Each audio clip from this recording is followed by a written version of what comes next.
പണ്ടുകാലങ്ങളിൽ വീടുകളിലെല്ലാം സമൃദ്ധമായി കണ്ടുവരുന്ന ഒരു പച്ചക്കറിയാണ് പപ്പായ. ഓരോ സ്ഥലങ്ങളിലും ഓരോ പേരിലാണ് ഇതറിയുന്നത്. കപ്പങ്ങ, കപ്പളങ്ങ, ഓമയ്ക്ക, കറുമൂസ. നിരവധി പോഷക ഗുണങ്ങളുള്ള പപ്പായ പഴുത്തു കഴിഞ്ഞാൽ നമുക്ക് ജ്യൂസായും ഷെയ്ക്കായും ഐസ്ക്രീമായും ഒക്കെ ഉണ്ടാക്കാം. ഇനി വെറുതെ കഴിക്കാനും നല്ലതാണ്. പച്ചപ്പപ്പായ തോരനായും പുളിശ്ശേരിയായും രുചിയേറിയ വിഭവമാക്കാം.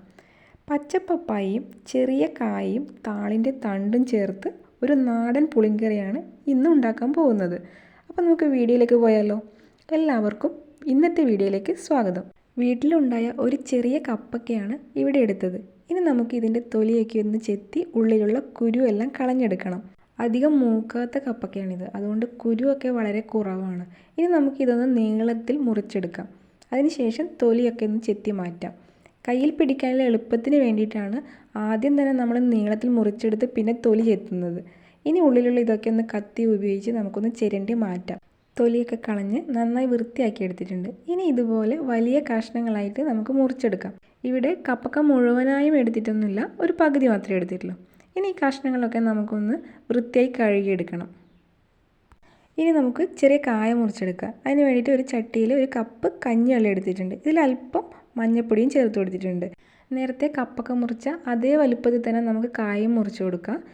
വീട്ടുവളപ്പിൽ തന്നെ ഉണ്ടായ ചെറിയ കായയാണ് ഇവിടെ എടുത്തത്. നമുക്കിനി ഇതൊക്കെ ഒന്ന് നന്നായി കഴുകിയെടുക്കണം. കായയുടെ കറ കളയാൻ വേണ്ടി 2 തവണയെങ്കിലും നമുക്ക് ഈ വെള്ളത്തിൽ കഴുകിയെടുക്കണം. കായയുടെ കറയൊക്കെ പോയിട്ടുണ്ട്. ഇനി ഇത് മാറ്റി വെക്കാം. ഇനി നമുക്ക് താളിൻ്റെ തണ്ട് തൊലി കളഞ്ഞ് വൃത്തിയാക്കിയെടുക്കാം. ഇതുപോലെ തൊലി ഒന്ന് പിടിച്ച് താഴേക്ക് വലിച്ചാൽ മതി. എന്നിട്ട് ബാക്കിയുള്ളവയ്ക്ക് ഒന്ന് ചിരണ്ടി കൊടുക്കണം. നേരത്തെ മുറിച്ച അതേ കഷ്ണത്തിൻ്റെ വലുപ്പത്തിൽ തന്നെ നമുക്ക് ഈ താളിൻ്റെ തണ്ടും മുറിച്ചെടുക്കണം. ഇനി നമുക്കിതൊക്കെ ഒന്ന് കഴുകിയെടുക്കാം. നേരത്തെ മുറിച്ച് വെച്ച കഷ്ണങ്ങളെല്ലാം കുക്കറിൽ മാറ്റി വെച്ചിട്ടുണ്ട്. ഇനി ഇതും കൂടി ചേർത്ത് നമുക്ക് വേവിച്ചെടുക്കണം. ഇനി ഇതിലേക്ക് എരിവിന് വേണ്ടിയിട്ട് ഒരു പച്ചമുളക് മുറിച്ച് കൊടുക്കുന്നുണ്ട്. ഇനി ഇതിലേക്ക് 1/4 ടീസ്പൂൺ മഞ്ഞൾപ്പൊടിയും 1/4 ടീസ്പൂൺ ഉപ്പും ചേർത്ത് കൊടുത്തിട്ടുണ്ട്. വേവുന്നതിന് വേണ്ടി ഒരു 1/4 കപ്പ് വെള്ളം ഒഴിച്ച് കൊടുക്കുക. ഇനി ഇത് 2 വീസിലാകുന്നത് വരെ നമുക്ക് അടച്ചു വെച്ച് വേവിക്കാം. നമുക്ക് ഇതിലേക്ക് ചേർക്കാനുള്ള അരപ്പ് റെഡിയാക്കാം. ഒരു 1/4 കപ്പ് തേങ്ങ ചിരകിയതും ഒരു 1/4 ടീസ്പൂൺ ജീരകവും 1/4 ടീസ്പൂൺ മഞ്ഞൾപ്പൊടിയും ചേർത്ത് അല്പം വെള്ളം ഒഴിച്ച് ഒന്ന് നന്നായി പേസ്റ്റ് രൂപത്തിൽ അരച്ചെടുക്കണം. ഇനി 2 വീസിൽ വന്നിട്ടുണ്ട്. ഇനി നമുക്കിത് തുറന്ന് നോക്കാം. എല്ലാ കഷ്ണങ്ങളും നന്നായി വെന്തിട്ടുണ്ട്. ഇനി ഇതിലേക്ക് നേരത്തെ അരച്ച് വെച്ച അരപ്പ് ചേർത്ത് കൊടുക്കുന്നുണ്ട്. മിക്സിയുടെ ജാറിൽ അല്പം വെള്ളം ഒഴിച്ച് ഇതിലേക്ക് ചേർക്കാം. ഇനി നമുക്ക് അരപ്പൊക്കെ നന്നായി ഇളക്കി യോജിപ്പിച്ച് കൊടുക്കണം. ഇതിലേക്ക് ഒരു അല്ലി കറിവേപ്പില ചേർത്തിട്ടുണ്ട്. ഇനി നമുക്ക് വേണ്ടത് പുളിക്ക് ആവശ്യമായ തൈരാണ്.